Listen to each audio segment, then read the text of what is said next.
तो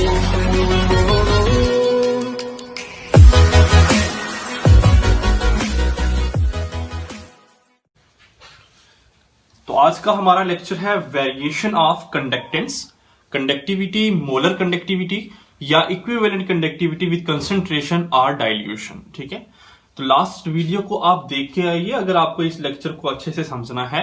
इससे पहले वाला जो वीडियो होगा उसको आप अच्छे से समझिए। कंडक्टेंस क्या है, कंडक्टिविटी क्या है, मोलर कंडक्टिविटी और इक्विवेलेंट कंडक्टिविटी, ये लास्ट के 2 वीडियोस में मैंने आपको ये बताया है। आप पहले उन वीडियोस को देखिए, उसका लिंक मैं डिस्क्रिप्शन में दे दूंगा, तो उनको देखिए, उसके बाद इस वीडियो को आप देखिए, तभी ये आपको अच्छे से क्लियर होगा। ठीक है, तो आइए शुरू करते हैं। सबसे पहले इनका वेरिएशन देखना, क्या क्या वेरिएशन है हमारा कंडक्टेंस का, हमारा कंसंट्रेशन और डाइल्यूशन के साथ, फिर कंडक्टिविटी का देखेंगे, फिर मोलर और इक्विवेलेंट कंडक्टिविटी का देखेंगे। तो सबसे पहले आपको देखना है वेरिएशन किसका, कंडक्टेंस का। तो आपको लगाना है हेडिंग कंडक्टेंस के लिए, तो लिखिए कंडक्टेंस का क्या वेरिएशन होगा हमारी कंसंट्रेशन या डाइल्यूशन के साथ। देखिए कंडक्टेंस क्या होती है, कंडक्टेंस होती है कि कितने आयंस इलेक्ट्रिसिटी कंडक्ट कर रहे हैं, that is simply known as conductance, कि कितने आयंस हैं जो कि इलेक्ट्रिसिटी कंडक्ट करेंगे। ठीक है, अब कितने आयंस किसके, इलेक्ट्रोलाइट के, कितने आयंस हमारे इलेक्ट्रोलाइट के, जो हमने इलेक्ट्रोलाइट लिया था वो आयंस इलेक्ट्रिसिटी कंडक्ट करेंगे, that is known as conductance. ठीक है, अब इलेक्ट्रोलाइट 2 तरह के हैं, एक है हमारा स्ट्रॉन्ग इलेक्ट्रोलाइट और एक हमारा वीक इलेक्ट्रोलाइट, हम जानते हैं। हम दोनों के केसेस लेंगे। इन जनरल अगर देखा जाए, जितनी ज्यादा आप डाइल्यूशन करोगे, जितना ज्यादा आप डाइल्यूशन करोगे, मतलब डाइल्यूशन करेंगे जितना ज्यादा, उतना वॉल्यूम बढ़ेगा ना। जितना आप डाइल्यूट करोगे, पानी डालोगे, उतना हमारा वॉल्यूम इंक्रीज होगा, उतना आप बोल सकते हो ऑन डाइल्यूशन वॉल्यूम इंक्रीज होता है। अगर वॉल्यूम इंक्रीज होता है तो कंसंट्रेशन, या डाइल्यूशन करने पे कंसंट्रेशन क्या होती है, डिक्रीज होती है। ठीक है, तो डाइल्यूशन करने पे कंसंट्रेशन हमारी डिक्रीज होगी, और जितना आप डाइल्यूट करोगे उतनी आपकी कंडक्टेंस इंक्रीज होगी, उतनी आपकी कंडक्टेंस इंक्रीज होगी। उसका रीजन मैं आपको देने वाला हूं, स्ट्रॉन्ग इलेक्ट्रोलाइट के केस में भी और वीक इलेक्ट्रोलाइट के केस में भी अलग अलग तरह से। याद रखिए, जितनी डाइल्यूशन करोगे उतनी ज्यादा कंसंट्रेशन डिक्रीज होगी, और जितनी कंसंट्रेशन डिक्रीज होगी उतनी ही कंडक्टेंस आपकी इंक्रीज होगी। बस ये बात आप याद रखनी है। अब आपको लिखना है कि रीजन क्या है।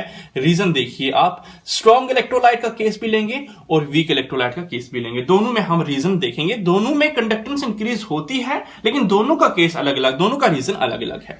तो सबसे पहले आपको देखना है वीक इलेक्ट्रोलाइट, कि वीक इलेक्ट्रोलाइट में ऑन डाइल्यूशन हमारी कंडक्टेंस इंक्रीज कैसे होती है। ठीक है, तो वीक इलेक्ट्रोलाइट में आपको हेडिंग लगानी। देखिए वॉल्यूम हमेशा, देखिए वॉल्यूम या डाइल्यूशन हमेशा इनवर्सली रिलेटेड होता है कंसंट्रेशन के। जहां जहां मैं डाइल्यूशन को इंक्रीज करूंगा या डाइल्यूशन इंक्रीज करूंगा, वहां कंसंट्रेशन मेरी डिक्रीज होगी। ठीक है, जितना आप डाइल्यूट करोगे उतनी कंसंट्रेशन आपकी डिक्रीज होने वाली है। देखिए ऑन वीक इलेक्ट्रोलाइट, अभी मैंने बोला कि वॉल्यूम इंक्रीज करने से, on increasing volume, volume increase करने से हमारी डाइल्यूशन क्या हो जाता है, डाइल्यूशन इंक्रीज होता है। जितना आप वॉल्यूम इंक्रीज करोगे उतना आप डाइल्यूट कर रहे हो किसी चीज को, और जितना आप डाइल्यूट करोगे उतना आपका अल्फा भी इंक्रीज होगा। अब सर अल्फा क्या है, क्या अल्फा आपको पता है अल्फा क्या चीज होती है? अल्फा होती है डिग्री ऑफ डिसोसिएशन। आपने पढ़ा है, अल्फा को हम बोलते हैं डिग्री ऑफ डिसोसिएशन। देखिए कैसे अल्फा इंक्रीज होगा, जरा समझिए। देखिए हम जानते हैं कि वीक इलेक्ट्रोलाइट ऐसे इलेक्ट्रोलाइट होते हैं जिनका अल्फा 100% नहीं होता, जो कंप्लीटली डिसोशिएट नहीं करते।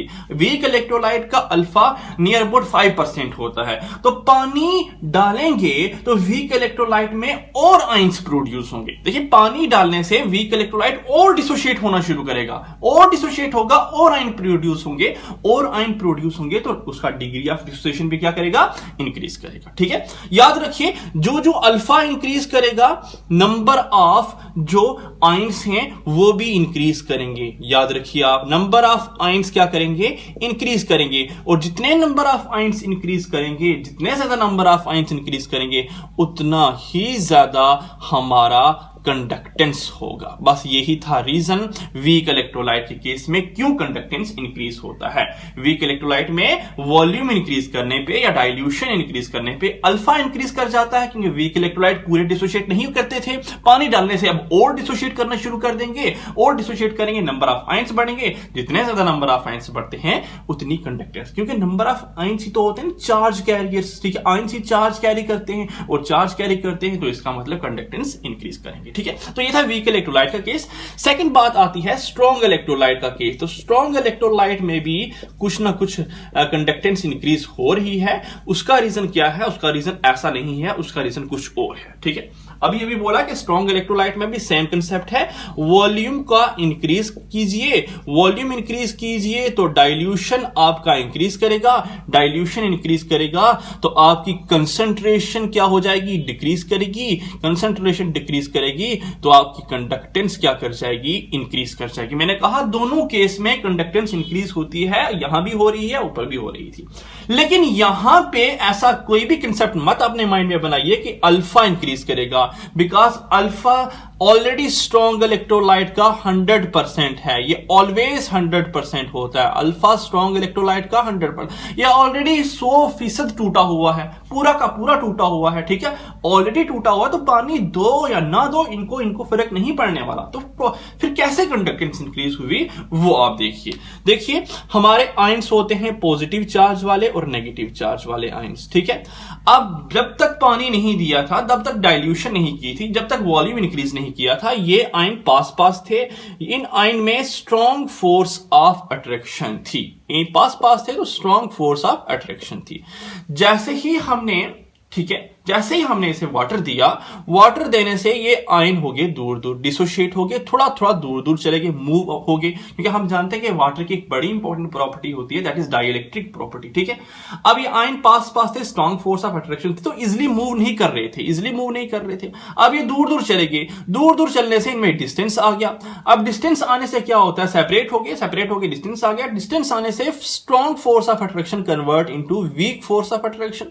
तो वीक फोर्सेस ऑफ अट्रैक्शन होने से ये आयन इजिली मोबाइल हो सकते हैं, इजिली मूव कर सकते हैं। अगर इजिली मूव कर सकते हैं तो इसका मतलब आयन चार्ज कैरी कर सकते हैं, इजिली चार्ज कैरी कर सकते हैं तो इसका मतलब इनकी कंडक्टेंस इंक्रीज हो सकती है।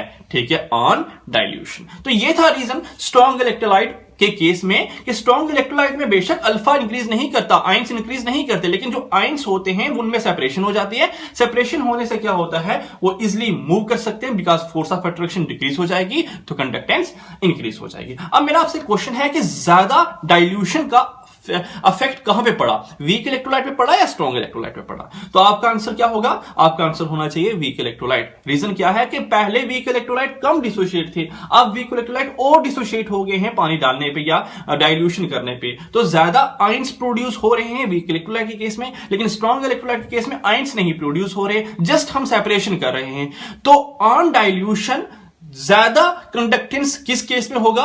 डाइल्यूशन करने पे ज्यादा कंडक्टेंस हमारा वीक इलेक्ट्रोलाइट शो करेगा, ना कि स्ट्रॉन्ग इलेक्ट्रोलाइट शो करने वाला है। तो ये था कंप्लीट कंसेप्ट कि हमारी डाइल्यूशन करने पे हमारा जो वीक इलेक्ट्रोलाइट होता है और स्ट्रॉन्ग इलेक्ट्रोलाइट होता है उसकी कंडक्टेंस क्या होती है? इंक्रीज करती है। तो ये था हमारा कंसेप्ट कंडक्टेंस का विद डाइल्यूशन। तो सेकंड आपको हेडिंग लगाना है कंडक्टिविटी। कंडक्टिविटी के बारे में बताइए। कंडक्टिविटी ये लिखा हुआ है, कंडक्टिविटी का क्या इफेक्ट है ऑन डाइल्यूशन या ऑन कंसंट्रेशन पे? कंडक्टिविटी पे क्या फर्क पड़ता है डाइल्यूशन करने पे या कंसंट्रेशन को इंक्रीज या डिक्रीज करने पे? ठीक है, तो कंडक्टिविटी क्या होती है? पहले कंडक्टिविटी की डेफिनेशन याद कीजिए। कंडक्टिविटी हम कप्पा से डिनोट करते थे, अगर आपको याद हो।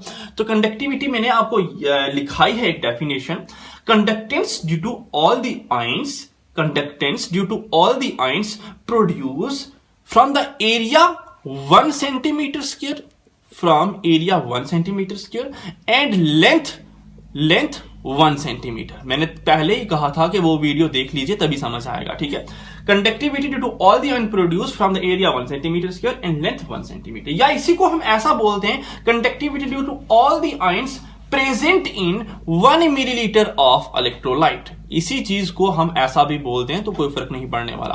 Conductivity due to all the ion present in 1 millilitre of electrolyte. 1 millilitre electrolyte में जितने आयन्स हैं उन आयन की जो कंडक्टिविटी होगी that is known as conductance. 1 millilitre electrolyte में जितने भी आयन्स होंगे उन आयन की जो कंडक्टिविटी होगी उसे हम क्या कहते हैं, कंडक्टेंस होगी, उसे हम क्या कहते हैं, कंडक्टिविटी कहते हैं। 1 मिलीलीटर इलेक्ट्रोलाइट में जितने भी आयन्स हैं उन आयन्स की जो कंडक्टेंस है उन्हें हम क्या कहते हैं, कंडक्टिविटी कहते हैं। ठीक है।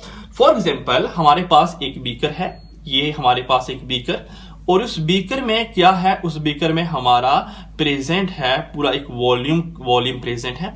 उस बीकर में मैं उठाता हूं 1 मिलीलीटर हिस्सा उठाता हूं क्योंकि हमें 1 मिलीलीटर पे ही फोकस करना है, और उस 1 मिलीलीटर में हम कहते हैं सिर्फ 5 आयन प्रोड्यूस हैं, 5 आयन प्रेजेंट हैं उस 1 मिलीलीटर में। ठीक है। ये 1 मिलीलीटर में 5 आयन प्रेजेंट थे, तो इन 5 आयन्स की वजह से जो कंडक्टेंस होगी that is known as conductivity. ठीक है। The ion electrolytic ion present या electrolyte present in 1 millilitre of electrolyte is known as conductivity. ठीक है। अब मैंने क्या किया, इस बीकर में मैंने डाइल्यूशन करना शुरू किया। अब इस बीकर में, वो वाला बीकर जिसमें हमारा आयन प्रेजेंट थे 1 मिलीलीटर में 5 आयन, अब मैंने डाइल्यूशन करना शुरू किया।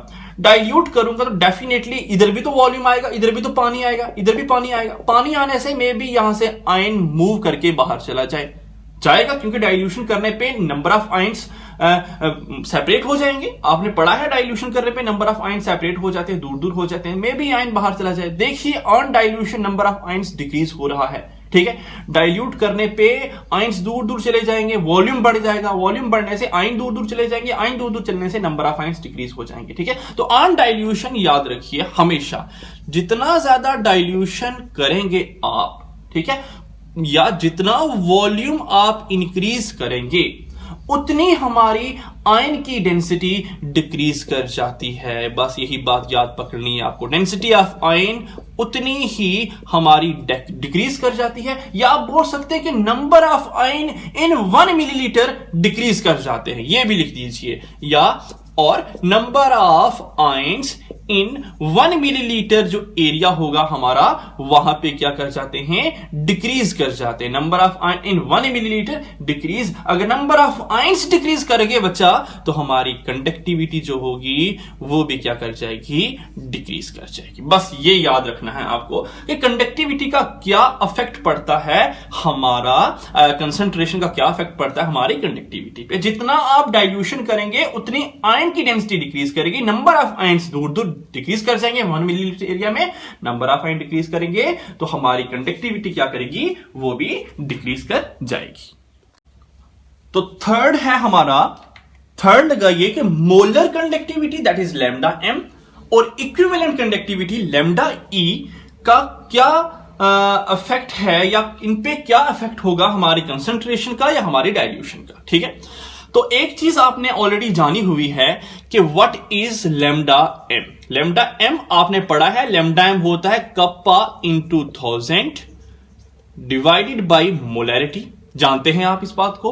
और आपने लैम्डा ई भी पढ़ा है लास्ट वीडियो में, वो होता है kappa into 1000 divided bye normality. ये आप ऑलरेडी पढ़ के यहां पे पहुंचे हैं। ठीक है। लास्ट वीडियो को देख लीजिए तभी ये क्लियर होने वाला है। चलिए, तो हमने ये डेफिनेशंस डिस्कस करी हुई हैं, ये फॉर्मूले भी हमने डिस्कस किए हुए हैं।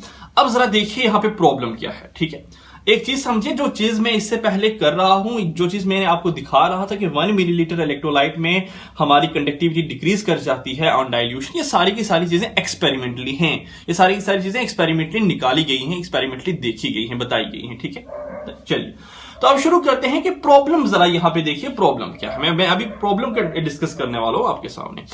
जितनी ज्यादा आप डाइल्यूशन करेंगे, जितनी ज्यादा आप डाइल्यूशन करेंगे उतना ही आपकी कंडक्टिविटी डिक्रीज कर जाएगी। 2 मिनट पहले मैंने आपको कंडक्टिविटी के केस में बताया। ठीक है, जितनी डाइल्यूशन करेंगे उतनी कंडक्टिविटी डिक्रीज करेगी, और जितनी कंडक्टिविटी डिक्रीज कर रही है, conductivity is directly proportional to lambda M and lambda E, जितनी कंडक्टिविटी डिक्रीज कर रही है उतना ही लैम्डा एम और लैम्डा ई भी हमारा डिक्रीज करेगा, बिकॉज कंडक्टिविटी इस रिलेशन के अकॉर्डिंग डायरेक्टली प्रोपोर्शनल है हमारे मोलर कंडक्टिविटी या इक्विवेलेंट कंडक्टिविटी की। क्लियर है? क्लियर है यहां तक? चलिए अब एक चीज और देखिए, एक चीज आपने इससे पहले पढ़ी है, what is molarity and what is normality. M molarity है, एन नॉर्मेलिटी है। मोलैरिटी की डेफिनेशन थी number of moles divided by volume of solution in litre. Clear है? समझिए, मेरी आवाज को सुन रहे हैं आप, number of moles divided by volume of solution in litre. और नॉर्मेलिटी था number of gram equivalent divided by volume of solution in litre. मतलब मोलैरिटी और नॉर्मेलिटी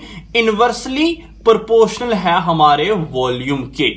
दोनों तरफ देखिए, दोनों डेफिनेशन में वॉल्यूम इनवर्स रिलेशन में है। मतलब जितना आप वॉल्यूम इंक्रीज करोगे उतने मोलैरिटी और नॉर्मेलिटी आपकी डिक्रीज करेगी। इन शॉर्ट ऐसा बोल दीजिए कि सर जितनी डाइल्यूशन हम करेंगे इंक्रीज, या जितनी डाइल्यूशन करेंगे उतना ज्यादा हमारा वॉल्यूम, या ऐसा बोल दीजिए जितना वॉल्यूम इंक्रीज करेंगे उतनी डाइल्यूशन होगी, और जितनी डाइल्यूशन होगी, जब वॉल्यूम इंक्रीज करेंगे डाइल्यूशन होगी, जितना वॉल्यूम इंक्रीज करेंगे उतना मोलैरिटी एंड नॉर्मेलिटी हमारी, मोलैरिटी एंड नॉर्मेलिटी हमारी क्या कर जाएगी? डिक्रीज कर जाएगी। अब मोलैरिटी और नॉर्मेलिटी देखिए कहां पे हैं, वो इनवर्स में है लैम्डा एम एंड लैम्डा ई के। अब जितनी मोलैरिटी या मोलैरिटी डिक्रीज हुई, लैम्डा एम इंक्रीज हो गया, नॉर्मेलिटी डिक्रीज हुई, लैम्डा ई इंक्रीज हो गया, और जितनी मोलैरिटी और नॉर्मेलिटी डिक्रीज होगी उतना लैम्डा एम इंक्रीज होगा और उतना ही लैम्डा ई भी इंक्रीज होगा। अब आपको दिखाई दे रहा होगा कि यहां दो फैक्टर अलग अलग हैं, एक डाइल्यूशन करने पे इंक्रीज हो रही है मोलर कंडक्टिविटी, इक्विवेलेंट कंडक्टिविटी, दूसरे केस में डिक्रीज हो रही है। दोनों फैक्टर में कंपटीशन आ गया। अब कौन सा फैक्टर जीतेगा इन दोनों में से, वो हमने एक्सपेरिमेंटली देखना है। ठीक है, अब देखिए दोनों केस में डाइल्यूशन में इंक्रीज भी हो रहा है, डाइल्यूशन में डिक्रीज भी हो रहा है, तो किस फैक्टर को हम माने, कौन सा फैक्टर कंपटीशन में जीतेगा। एक्सपेरिमेंटली देखा गया कि हमारा, एक्सपेरिमेंटली डाटा में कह रहा हूं, सारी की सारी चीजें एक्सपेरिमेंटली हैं। एक्सपेरिमेंटली देखा गया कि हमारी मोलर कंडक्टिविटी और हमारी इक्विवेलेंट कंडक्टिविटी ज्यादा डिपेंड करती है मोलैरिटी एंड नॉर्मेलिटी पे। क्या? वो ज्यादा डिपेंड करती है मोलैरिटी एंड नॉर्मेलिटी। इसका मतलब हमें यह पता चला कि जितनी ज्यादा आप डाइल्यूशन करेंगे, या जितना ज्यादा आप वॉल्यूम इंक्रीज करेंगे, या जितनी आप कंसंट्रेशन को डिक्रीज करेंगे, उतना ही हमारा मोलर कंडक्टिविटी इंक्रीज होगी, या उतनी ही हमारी इक्विवेलेंट कंडक्टिविटी इंक्रीज होगी। This is our final answer here. Molar conductivity dilution करने से इंक्रीज होती है और इक्विवेलेंट कंडक्टिविटी भी डाइल्यूशन करने से इंक्रीज होती है। तो यहां तक आप समझिए। अब हमें क्या करना है, यहां स्ट्रॉन्ग इलेक्ट्रोलाइट और वीक इलेक्ट्रोलाइट के लिए ग्राफ ड्रा करने हैं। ग्राफ से हमें क्लियर करना है मोलर कंडक्टिविटी और इक्विवेलेंट कंडक्टिविटी को डाइल्यूशन और कंसंट्रेशन के साथ। ठीक है, तो आइए सबसे पहला केस लीजिए, variation of molar conductivity with concentration for strong electrolyte. ठीक है, लिखिए, देखिए दोनों केस में, केस नंबर फर्स्ट है, अगर मैं मोलर कंडक्टिविटी लिख रहा हूं तो इक्विवेलेंट कंडक्टिविटी सेम है। ठीक है, मोलर कंडक्टिविटी इक्विवेलेंट कंडक्टिविटी दोनों का ग्राफ सेम है, तो मैं मोलर कंडक्टिविटी का जिक्र करूंगा आपके सामने। वेरिएशन ऑफ, ठीक है, variation of molar conductivity with concentration for strong electrolyte, पहला केस में ले रहा हूं आपके सामने स्ट्रॉन्ग इलेक्ट्रोलाइट का। ठीक है, चलिए एक ग्राफ ड्रा किया, हमारे साइंटिस्ट ने एक ग्राफ ड्रा किया। वो ग्राफ देखिए, ग्राफ क्या है। ठीक है, ग्राफ ये ड्रा किया उन्होंने कि इस तरफ उन्होंने ली हमारी मोलर कंडक्टिविटी लैम्डा एम, और इस तरफ उन्होंने लिया स्क्वायर रूट ऑफ कंसंट्रेशन को। ठीक है, स्क्वायर रूट ऑफ कंसंट्रेशन इस वजह से लिया कि जब कंसंट्रेशन ले रहे थे तो ग्राफ कुछ सर्कुलर जिगजैग सी लाइंस बन रही थी, लेकिन जब उन्होंने स्क्वायर रूट कंसंट्रेशन का लिया हमारी लैम्डा एम के साथ तो एक स्ट्रेट लाइन ड्रॉ हुई हमारी ग्राफ में। तो स्ट्रेट लाइन ज्यादा फेवरेबल होती है as compare to zigzag type की लाइंस, दैट्स व्हाई उन्होंने स्क्वायर रूट के साथ ग्राफ ड्रा करना शुरू किया। अब जब उन्होंने ग्राफ ड्रा किया, ग्राफ ड्रा करने से उन्हें इस तरीके का ग्राफ दिखाई दिया। देखिए उन्हें इस तरीके का ग्राफ दिखाई। अब आपको पता चल गया है कि ये ग्राफ स्ट्रेट लाइन है, ठीक है। अब देखिए जरा बात क्या है, उन्होंने देखिए एक पॉइंट आप देखिए, ये एक पॉइंट आप बनाइए, इस पॉइंट पे आप देखिए ये हमारी कंसंट्रेशन है और मोलर कंडक्टिविटी को भी आप देखिए इस पॉइंट पे, ये दूसरा पॉइंट यहां कंसंट्रेशन और मोलर कंडक्टिविटी देखिए, ये थर्ड पॉइंट यहां कंसंट्रेशन और मोलर कंडक्टिविटी को जरा देखिए। आप खुद सोचिए एक बार, यहां लेफ्ट साइड है ना, हाँ, जो हम लेफ्ट साइड मूव करेंगे आगे कंसंट्रेशन बढ़ रही है, इधर कंसंट्रेशन घट रही है। कंसंट्रेशन हमारी लेफ्ट साइड मूव करने पे कंसंट्रेशन हमारी डिक्रीज हो रही है। डाइल्यूशन कंसंट्रेशन डिक्रीज हो रही है तो डाइल्यूशन क्या होगी, इंक्रीज होगी, ठीक है। और इधर मूव कर रहे हैं आप देखिए, यहां पे लैम्डा एम यहां था, इधर मूव करने पे लैम्डा एम भी हमारा क्या हो रहा है, बढ़ रहा है। तो आप लिखेंगे लैम्डा एम जो है सर वो भी बढ़ रहा है on increasing dilution left side move करेंगे concentration decrease, dilution increase, lambda M increase, ठीक है। तो ये बात आप याद रखिए कि हमारी डाइल्यूशन करने पे लैम्डा एम इंक्रीज हो रहा है इस ग्राफ के अकॉर्डिंग। क्लियर है? चलिए अब लेट करते हैं कि मैं इस वाली लाइन को थोड़ा एक्सटेंड करता हूं, आगे बढ़ाता हूं, आगे बढ़ाया मैंने यहां तक लेके आया, ठीक है। अब जरा ये पॉइंट क्या होगा, ये ऐसा पॉइंट है जहां पे सबसे ज्यादा मोलर कंडक्टिविटी है। इस पॉइंट को हम बोल सकते हैं सर यहां मैक्सिमम मोलर कंडक्टिविटी है, मैक्सिमम मोलर कंडक्टिविटी। क्लियर है? इसी पॉइंट पे सबसे ज्यादा मोलर कंडक्टिविटी है ना। इधर देखिए तो थोड़ी कम थी, इस पॉइंट को, इस लाइन को मैंने एक्सटेंड किया और इस पॉइंट को मैंने कहा सबसे ज्यादा मोलर कंडक्टिविटी इस पॉइंट पे है और सबसे ज्यादा मोलर कंडक्टिविटी है तो इसको मैं लैम्डा एम ऊपर इंफिनिटी का साइन डाल देता हूं, लैम्डा एम इंफिनिटी। क्या है लैम्डा एम इंफिनिटी वो देखिए जरा। लैम्डा एम इंफिनिटी क्या है? लैम्डा एम इंफिनिटी एक ऐसा पॉइंट है जहां मोलर कंडक्टिविटी मैक्सिमम है, ठीक है, जहां मोलर कंडक्टिविटी मैक्सिमम। लेकिन मोलर कंडक्टिविटी मैक्सिमम क्या हो, कहां होगी? वहां होगी जहां हमारी कंसंट्रेशन क्या है, जीरो है। खुद देखिए इस पॉइंट पे कंसंट्रेशन क्या है, जीरो है। आगे जा रहे कंसंट्रेशन बढ़ रही है ना, तो इस पॉइंट पे कंसंट्रेशन क्या है, जीरो है। ऐसा तो हो ही नहीं सकता कि कंसंट्रेशन आप जीरो कर दो, इलेक्ट्रोलाइट खत्म कर दो, सारा का सारा पानी डाल दो, डाइल्यूट कर दो, ठीक है। तो ऐसा तो पॉसिबल ही नहीं है। तो मतलब ये एक अमेजिनरी सा कंसेप्ट है कि जब आप कंसंट्रेशन अपनी जीरो करोगे, ठीक है, तब आपकी मोलर कंडक्टिविटी क्या होगी, मैक्सिमम होगी, ठीक है। तो लैम्डा एम इंफिनिटी को मैं बोल सकता हूं मोलर कंडक्टिविटी है तो सही, मोलर कंडक्टिविटी है तो सही, लेकिन कब? जब हमारी कंसंट्रेशन क्या होगी, जीरो होगी। तो लिखे molar conductivity at zero concentration. ये पॉइंट जीरो कंसंट्रेशन पे जो मोलर कंडक्टिविटी होगी that is known as lambda M infinity. और इसी को हम लिख सकते हैं मोलर कंडक्टिविटी, इसी चीज को हम ऐसा भी लिख सकते हैं मोलर कंडक्टिविटी कब? जब हमने हद से ज्यादा डाइल्यूट किया, बस इससे ज्यादा डाइल्यूशन नहीं हो सकती। इधर आएंगे तो डाइल्यूशन बढ़ रही है, ठीक है, इससे ज्यादा हम डाइल्यूट नहीं कर सकते। उस पॉइंट पे जो कंडक्टिविटी होगी that is lambda M infinity. तो हम बोल सकते हैं molar conductivity at infinite dilution, molar conductivity at infinite dilution, ठीक है, molar conductivity at infinite dilution. और आपकी एनसीईआरटी इसी चीज को लिखती है किस तरीके से, limiting molar conductivity, limiting molar conductivity. ये आपकी एनसीईआरटी कहती है कि लिमिटिंग मोलर कंडक्टिविटी इसका नाम दीजिए, ये है लिमिटिंग मोलर कंडक्टिविटी इसका नाम। लैम्डा एम इंफिनिटी क्या है? लैम्डा एम इंफिनिटी है limiting molar conductivity, maximum molar conductivity कब? जब हमारी कंसंट्रेशन जीरो होगी और जब हमारा इनफाइनाइट डाइल्यूट हो जाएगा हमारा सॉल्यूशन, ठीक है।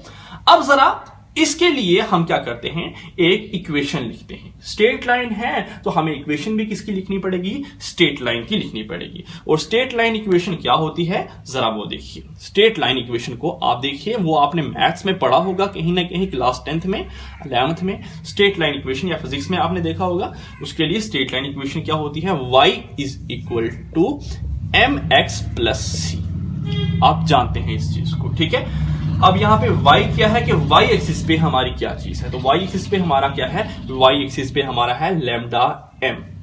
x एक्सिस पे क्या है, जरा वो देखिए पहले। x एक्सिस पे है रूट c, तो x एक्सिस पे लिखना है रूट c। अब व्हाट इज c, c क्या होता है, c होता है, जरा बताइए, यहां पे c होता है y इंटरसेप्ट।